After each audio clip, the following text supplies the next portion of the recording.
नमस्कार, good evening. Money गुरु लेकर मैं पल्लवी एक बार फिर हाजिर हूँ। आज बातचीत करेंगे प्रॉपर्टी पर। प्रॉपर्टी से जुड़े सवाल हमें मिले हैं, एक बार नजर डालते हैं कि किन प्रॉपर्टी मार्केट्स का खास हम जायजा लेंगे। इन्वेस्टमेंट ऑप्शंस बताएंगे आपको हैदराबाद के अंदर, साथ ही सीकर और पंचकुला जैसे इलाकों में कहाँ पर निवेश कर सकते हैं। आज का जायजा कर्म रेजिडेंसी ठाणे का होगा। आज की इस चर्चा में हमारे साथ property expert mister Pradeep Mishra जुड़े हैं। मिश्रा साहब, बहुत बहुत स्वागत है कार्यक्रम में आपका। चलिए शुरुआत करेंगे। कई सवाल मेल के जरिए मिले, साथ ही कुछ दर्शक भी होंगे, उनसे सीधे बातचीत करने की कोशिश करेंगे। पहला सवाल एवी सिंह का है, जोधपुर से इन्होंने भेजा है। मेल के जरिए इन्होंने मेंशन किया था हैदराबाद में प्रॉपर्टी इन्होंने खरीदी 2007 में। इन्होंने जो रकम बताई है 2000 प्रति स्क्वायर यार्ड के रेट पर इन्होंने खरीदी थी। इन्वेस्टमेंट ऑप्शन कैसा है? इस वक्त फोन लाइन पर भी जुड़े हैं हमारे साथ। नमस्कार मिस्टर सिंह, गुड इवनिंग। आपने जो बताया है 2007 की खरीद है, किस इलाके में आपने लिया है? नमस्कार मैडम जी। 2007 में मैंने प्रॉपर्टी इन्वेस्टमेंट के लिए ली थी मैडम। किस एरिया में खरीदा है आपने? ये प्लॉट कहाँ पर है एग्जैक्टली? ये महेश्वरी नगर, रामपल्ली विलेज, रंगारेड्डी डिस्ट्रिक्ट में है मैडम। करंट रेट्स पता किए? क्योंकि काफी समय हो चुका है 2007 से अब तक। बीच में तो मैडम वो चल रहा था उसका तेलंगाना का, तो फिर उसमें प्रॉपर्टी के दाम नीचे ही थे, तो मैंने बात पता नहीं करी। ओके। और अब प्रॉपर्टी के दाम थोड़े, तेलंगाना का मामला सुलझ गया है, तो मैं इसको सेल आउट करना चाहता हूँ मैडम। ओके ओके, आप बने रहे मिस्टर सिंह हमारे साथ फोन लाइन पर। जैसा कि इन्होंने बताया कि उस वक्त 2007 में जब इन्होंने लिया था, उसके बाद कई डेवलपमेंट्स हुए हैं। बाइफर्केशन भी हो गया स्टेट का, तेलंगाना का इशू उस वक्त काफी गर्म था। ऐसे में उस टाइम जो प्रॉपर्टी मार्केट थी उसमें एक स्टैंड स्टिल आया था, इजाफा नहीं हुआ था, रादर एक कह सकते हैं कि गिरावट जरूर हमने कीमतों में देखी थी। करंटली अगर बात करें वहां पर अब क्या स्टेटस है, और अगर ये रीसेल के लिए जाते हैं तो प्रदीप क्या सजेशन देंगे आप इन्हें? देखिए, महेश्वरी नगर जहाँ पे मिस्टर सिंह आपका प्लॉट है, जो रामपल्ली विलेज के अंदर आता है, मैं कहूँगा एरिया अच्छा है, और एरिया के अंदर मैक्सिमम एरिया के अंदर प्लॉटेड डेवलपमेंट है, और काफ़ी इंडिपेंडेंट हाउसेस भी वहाँ बिल्टअप हो चुके हैं। आपके एरिया के अंदर जो सबसे पॉजिटिव पॉइंट है, 2 किलोमीटर की दूरी पर इन्फोसिस, जो कि फेज़ 1 ऑपरेशनल हो चुका है और फेज़ 2 अंडर कंस्ट्रक्शन है, तो उसका भी काफ़ी इफेक्ट आपके एरिया पर देखने में आया है। आपके एरिया में अच्छी अप्रिसिएशन आई है। आज मैं कहूँगा 7 से 10 हज़ार के आसपास आपकी प्रॉपर्टी के प्राइस चल रहे हैं। 2007 के अंदर आपने प्रॉपर्टी बाय की थी 2000 रुपीज़ पर स्क्वायर यार्ड, और अभी अगर 7 to 10,000 रुपीज़ पर स्क्वायर यार्ड चल रहा है। लोकेशन के हिसाब से रेट वेरी कर सकते हैं। तो मैं समझता हूँ अच्छा एप्रिसिएशन आज आ चुका है। सबसे बड़ा फैक्टर, जैसे मैंने आपको बताया, इन्फोसिस का होना अच्छा रिटर्न आपको दे रहा है। अगर मैं बात करूं आने वाले 2 से 3 साल की, तो आपको 10 से 12% एनुअल रिटर्न मिल सकता है। मैं समझता हूँ अच्छा रिटर्न है। इस अगर स्टैंड स्टिल मार्केट में भी आपको 10 से 12% का रिटर्न मिल रहा है, तो प्रॉपर्टी आपको अच्छा रिटर्न दे रही है। तो बेटर है प्रॉपर्टी रिटेन करें। अगर ज़रूरत ना हो तो इसे ना बेचें। प्रॉपर्टी आने वाले समय में भी आपको अच्छा रिटर्न दे सकती है। ऑलराइट, यानी कि फिलहाल इसमें बने रहने की सलाह दी जा रही है। अगला सवाल हमें अनु मुंद्रा जी ने भेजा है। सवाल मेल के जरिए है। इन्होंने मेंशन किया है कि राजस्थान के सीकर इलाके की बात करें, बजाज रोड जो कि फतेहपुर गेट के नज़दीक है, यहाँ पर शायद इन्होंने कोई प्रॉपर्टी देखी है। आई थिंक ये प्लॉट की ही बात कर रहे हैं। 1000 स्क्वायर फीट साइज है, और ये 4th फ्लोर की बात कर रहे हैं। क्या यहाँ पर निवेश करना सही रहेगा? आने वाले समय में एप्रिसिएशन कैसा देखने को मिल सकता है? देखिए मिस्टर मुंद्रा, बजाज रोड की अगर आप बात करें, आपने 4th फ्लोर की बात करी, मतलब उस एरिया के अंदर जो है G+3 की ही परमिशन मिलती है आपको कंस्ट्रक्शन करने के लिए, और आप 4थे फ्लोर पे प्रॉपर्टी बाय करने की सोच रहे हैं। पहले तो मैं बजाज रोड के बारे में आपको बता दूं, कमर्शियल एरिया हो चुका है, और कमर्शियल होने के कारण कमर्शियल पॉइंट ऑफ व्यू से तो आपके लिए ज़रूर सूटेबल रहेगा, लेकिन आप रेजिडेंशियल पॉइंट ऑफ व्यू से देख रहे हैं तो वो भी एंगल मेरे को आपका बहुत सूटेबल नहीं लग रहा है। साथ में G+3 की ही आपको परमिशन मिलती है कि आप उस पर कंस्ट्रक्शन कर सकते हैं। आप 4थे फ्लोर पे जा रहे हैं, इसका मतलब कहीं हद तक उसमें अप्रूवल्स नहीं होगी, आपका बिल्डिंग प्लान अप्रूव्ड नहीं होगा। आप अगर बैंक लोन लेने जाएंगे तो उम्मीद है आपको बैंक लोन भी नहीं मिलेगा। तो मैं आपको इस एरिया में रेजिडेंशियल पॉइंट ऑफ व्यू से प्रॉपर्टी खरीदने के लिए बिल्कुल सजेशन नहीं दूंगा। इसके लिए आप आसपास के और एरियाज़ में भी प्रॉपर्टी एक बार देख सकते हैं, जिसमें उस आसपास के एरियाज़ में आपका पोलो ग्राउंड है, रामलीला ग्राउंड है, स्टेशन रोड है, पुलिस लाइन है। इन एरियाज में आपको 27 से 3000 रुपीज़ पर स्क्वायर फीट के बीच में 1st, 2nd, 3rd फ्लोर की प्रॉपर्टी आपको मिलती है। ये आपके लिए ज़्यादा बेहतर ऑप्शंस रहेंगे रेजिडेंशियल पॉइंट ऑफ व्यू से, अगर आप कंपेयर करते हैं बजाज रोड से। बजाज रोड में एक इशू और आपको आ सकता है कि देखिए अभी तो ठीक है, लेकिन वाटर लॉगिंग का इशू उसके अंदर आता है बारिश पानी मानसून के टाइम। मानसून के टाइम पर। तो उस चीज़ से भी बचने के लिए इन ऑप्शंस को आप देखें, ये आपके लिए ज़्यादा बेहतर ऑप्शन हो सकते हैं। राइट। तो आपने जो शॉर्टलिस्ट किया है तो वो कमर्शियल एरिया है काफ़ी, इसलिए रेजिडेंशियल यानी रहने के लिहाज से शायद उतना अच्छा सिलेक्शन नहीं होगा। उसके ऑल्टरनेटिव्स आपको बताए हैं एक्सपर्ट ने। Ramlila ground, polo ground, station road या फिर पुलिस लाइन इलाकों का आप एक बार जायजा जरूर लें। वहाँ जो कीमतें लगभग 2700 से 3000 रुपये प्रति स्क्वायर फीट के आसपास रहेंगी। कुछ और दर्शक हैं फोन लाइन पर बात करते हैं। मनीष हमारे साथ जुड़े हैं। मनीष इस वक्त छत्तीसगढ़ बिलासपुर से इन्होंने सवाल पूछा था। नमस्कार मनीष, बताइए क्या सवाल है आपका? Hi hi, my name is Manish. तो मेरी एक क्वेरी है। I am interested in buying some good flats और रो हाउस इन रायपुर और Naya Raipur, and my budget is around 35 lakhs। तो अगर आप मुझे सजेस्ट करेंगे कि नया रायपुर में अगर मुझे प्रॉपर्टी लेनी है तो क्या ये मेरे बजट के अंदर में आता है, और क्या मैं ये ले सकता हूँ, स्पेशली रो हाउस या सेपरेट विलास? बजट थोड़ा सा रिस्ट्रिक्टेड लग रहा है, थोड़ा बजट बढ़ाने के लिए तैयार हैं आप? Up to which level? I mean कितना करना पड़ेगा मुझे उसमें? ओके, आप बने रहे, जान लेते हैं एक्सपर्ट से ही कि 40 लाख आपने मेल में लिखा था और शायद अब आपने जैसे बताया 35 लाख तक का आपका बजट है, श्रिंक कर दिया है बजट आपने, ऑप्शन जाहिर सी बातें कम हो जाएंगे। प्रदीप, क्या सजेशन रहेगा? रायपुर, नया रायपुर दोनों इलाकों की बात कर रहे हैं। देखिए, मैं समझता हूँ कि आपको 40 लाख के आसपास का बजट रखना, 35 to 40 lakhs में आपको ऑप्शन मिलते हैं। हाँ, नए रायपुर में शायद आपको इंडिपेंडेंट हाउसेज इस बजट में ना मिल पाए, लेकिन पुराने रायपुर को अगर आप देखते हैं तो वहाँ ज़रूर आपको इस बजट के अंदर ऑप्शंस मिल पाते हैं। छत्तीसगढ़ हाउसिंग बोर्ड की जो कॉलोनी है जो वहाँ पे डेवलप हो रही है, और उसमें आप अगर ऑप्शन देखें तो आपको तेज विहार के अंदर 3 BHK जो कि 1153 स्क्वायर फीट के प्लॉट के ऊपर और 1951 स्क्वायर फीट बना हुआ, ये आप वहाँ पे देख सकते हैं। साथ में 1351 स्क्वायर फीट के ऊपर 1951 स्क्वायर फीट का बना हुआ, दो साइज़ है, एक 1153 का प्लॉट साइज़ है और एक 1351 स्क्वायर फीट का है। दोनों पे बिल्टअप एरिया जो है 1951 स्क्वायर फीट है। ये अंडर कंस्ट्रक्शन प्रॉपर्टी है। ये छत्तीसगढ़ हाउसिंग बोर्ड से आप जाके डायरेक्ट ले सकते हैं। ये विकल्प आपके लिए ओल्ड रायपुर में ज़्यादा बेहतर रहेगा। एक ऑप्शन और देख सकते हैं, प्राइवेट डेवलपर का ऑप्शन है अविनाश कैपिटल होम्स, जो कि दलदल सियोनी एरिया, सड्डू एरिया के आसपास पड़ता है। ये अंबुजा जो सीमेंट है उसके एकदम आसपास पड़ती है लोकेशन, तो वो लोकेशन भी आप देख सकते हैं। यहाँ आपको 1000 स्क्वायर फीट के प्लॉट साइज़ के ऊपर 1500 स्क्वायर फीट सुपर एरिया यहाँ पे आपको प्रॉपर्टी मिल सकती है। तो ये 3 ऑप्शन हैं जो इंडिपेंडेंट पॉइंट ऑफ व्यू से आपके लिए, जैसे आप इंडिपेंडेंट हाउस देख रहे हैं, रो हाउस देख रहे हैं, तो उस पॉइंट ऑफ व्यू से ये आपके लिए ज़्यादा बेहतर ऑप्शन होंगे। लेकिन अगर आप अपार्टमेंट की बात करें तो अपार्टमेंट भी आपको मिल सकते हैं। देखिए, न्यू रायपुर 29 सेक्टर अच्छा डेवलप हो चुका है। यहाँ पर भी अगर आप चाहें तो छत्तीसगढ़ हाउसिंग बोर्ड से आपको 3 BHK का ऑप्शन 1447 स्क्वायर फीट का रेडी टू मूव ऑप्शन है, ये आपको मिल सकता है मात्र 34 से 35 लाख के बीच में, जो कि आपके बजट के अंदर भी आता है। तो इस ऑप्शन को भी आप देख सकते हैं। साथ में शंकर विहार में छत्तीसगढ़ हाउसिंग बोर्ड के 2 ऑप्शंस नज़र आ रहे हैं मेरे को। यहाँ पे आप 2 BHK 1062 स्क्वायर फीट का जो कि आपको 25.65 lakhs का पड़ता है। साथ में 1140 स्क्वायर फीट का 2 BHK जो आपको 27.50 lakhs का पड़ता है। ये ऑप्शंस भी देख सकते हैं। ये ऑप्शन आप डायरेक्टली छत्तीसगढ़ हाउसिंग बोर्ड से ले सकते हैं। और मैं समझता हूँ कि इंडिपेंडेंट और अपार्टमेंट इसमें दोनों आपके पर्पस मीट आउट हो जाते हैं। तो इन ऑप्शंस को एक बार आप ज़रूर तराशें। जी, ऑलराइट, तो आपको रायपुर के अंदर अपार्टमेंट्स के जो ऑप्शंस हैं वो भी बताए गए हैं आपके बजट के अंदर अंदर। नया रायपुर की तरफ अगर आप देख रहे हैं, थोड़ा सा बजट वहां पर बढ़ाना होगा। 40 लाख का बजट थोड़ा शॉर्ट पड़ सकता है, शायद 55-60 लाख तक आप जाएं तो आपको और ऑप्शंस मिल पाएंगे। और जैसे कि एक्सपर्ट ने कहा, आप छत्तीसगढ़ हाउसिंग बोर्ड के डायरेक्टली भी आप प्लॉट्स लेने की सोच सकते हैं। तेज विहार के अंदर आपको जो अलग अलग साइजेस हैं, बिल्डअप एरिया है, उसके लिहाज से 35 लाख 36 लाख के आसपास आपको कुछ ऑप्शंस मिल पाएंगे। कुछ और सवाल हमें मिले हैं इस वक्त, सवाल हम मेल के जरिए शामिल करते हैं। इन्होंने अपना सवाल पूछा है, एक बार नजर डालें इनके सवाल पर भी।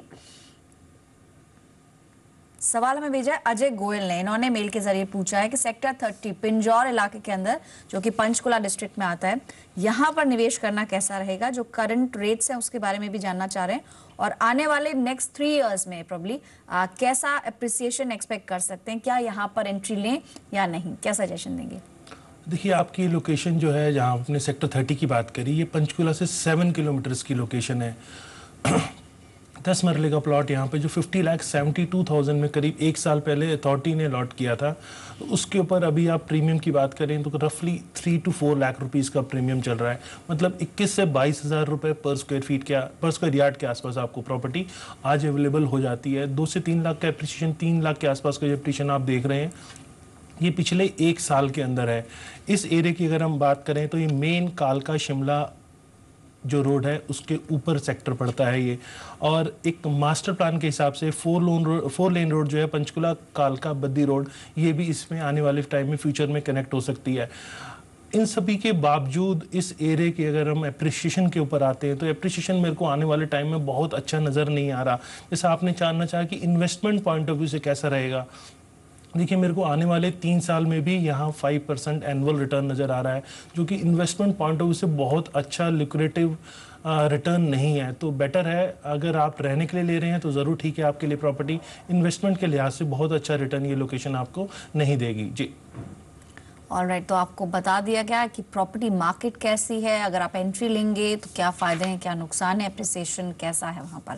प्रॉपर्टी चाहे जो भी हो, सवाल आप हम तक पहुँचा सकते हैं। ब्रेक के लिए रुक रहे हैं, लेकिन एक बार तरीका नोट करें किस तरह सवाल भेजने हैं। कोई सुझाव है इस कार्यक्रम को लेकर तो भी मेल करें moneyguru@zmedia.com या फिर SMS करें अपना सवाल प्रॉपर्टी हमारा कोड लिखकर अपने सवाल के साथ 57575 पर।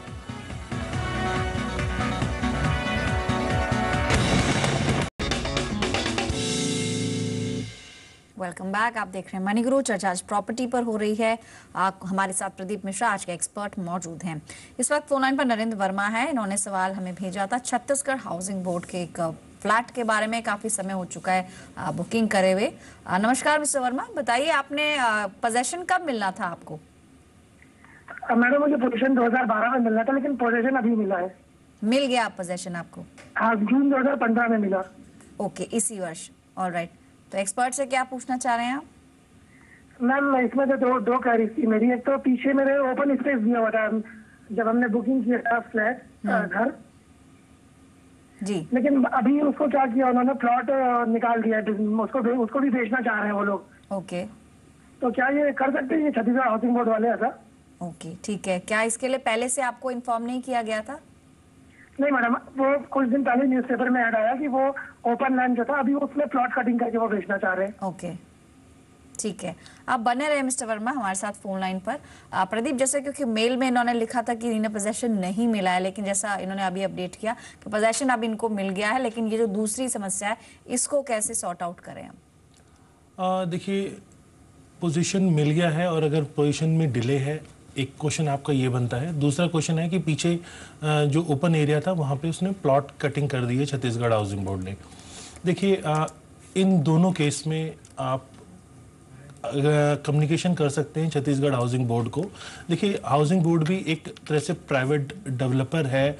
अगर वो कुछ चीज़ें टाइम पे नहीं दे रहा है या उसमें कंस्ट्रक्शन में डिले किया, पोजीशन में डिले किया और एज पर लेआउट उसमें किसी टाइप का वो चेंज किया उसने, तो और प्रॉपर्टी आपने आपकी फर्स्ट प्रॉपर्टी है जिसे आप बाई कर रहे हैं, तो ऐसे केस में आप कंज्यूमर कोर्ट में जा सकते हैं, डिस्ट्रिक्ट कंज्यूमर कोर्ट में जा सकते हैं और अपना केस आप ज़रूर लड़ सकते हैं। क्योंकि डेवलपर द्वारा, अगर हाउसिंग बोर्ड है या कोई भी है, वो एक डेवलपर की तरह एंटिटी है। अगर वो पूरा काम नहीं कर रही है एज़ पर कमिटमेंट, जो उसने कमिटमेंट बिल्डर बायर एग्रीमेंट में की थी या बुकिंग फॉर्म में की थी, उस हिसाब से अगर वो कमिटमेंट फुलफिल नहीं कर रहे हैं तो आप सीधा डिस्ट्रिक्ट कंज्यूमर फोरम में जाएं और अपनी शिकायत दर्ज करें। इससे पहले कम्युनिकेशन ज़रूर कर लें, जिससे डॉक्यूमेंटेशन आपका थोड़ा स्ट्रांग हो जाएगा। उनसे जवाब जो आया वो ज़रूर आप एक बार देख लें। साथ में अपने बुकिंग फॉर्म और बिल्डर बायर एग्रीमेंट को स्टडी करना ना भूलें। इन चीज़ों के होने के बावजूद, अगर आपको इन सबको चेक करने के बावजूद अगर आप देख पाते हैं कि कहने और करने में फ़र्क है, तो आप ज़रूर, मैं कहूँगा, डिस्ट्रिक्ट कंज्यूमर फोरम में जाके आप अपनी शिकायत दर्ज करें जी। ऑलराइट, तो ये एक विकल्प आपके सामने बचता है कि आप फोरम में ग्रीवियांस सेल जो होता है वहां पर अपनी शिकायत आप दर्ज करें और इसको फॉर्मल बनाएं। इसको आप लिखित रूप से ले जाएंगे तो शायद एक बड़ा इम्पैक्ट हो सकता है। अगला सवाल सूरज का है। सूरज कुमार श्रीवास्तव जी ने मेल किया है मुंबई से। ये फ्लैट खरीदना चाह रहे हैं शाहपुर इलाके में, ठाणे के अंदर, और जो प्रोजेक्ट इन्होंने बताया है उसका नाम है कर्म रेजिडेंसी। इस प्रोजेक्ट के बारे में भी जानकारी लेना चाहते हैं और मार्केट वैल्यू क्या होगी अगले 2 से 3 साल के लिए, यानी कि फिलहाल वहां पर रेट्स कैसे हैं और नेक्स्ट 3 इयर्स कैसे लग रहे हैं एप्रिसिएशन के लिहाज से। देखिए मिस्टर श्रीवास्तव, जिस लोकेशन की आप बात कर रहे हैं, कर्म रेजिडेंसी शाहपुर इलाके में ये पड़ता है। मेन मुंबई से करीब करीब 80 किलोमीटर्स की दूरी है और थाने के अंदर ज़रूर आता है, लेकिन इटसेल्फ मेन थाने से भी ये 59 किलोमीटर्स की दूरी है।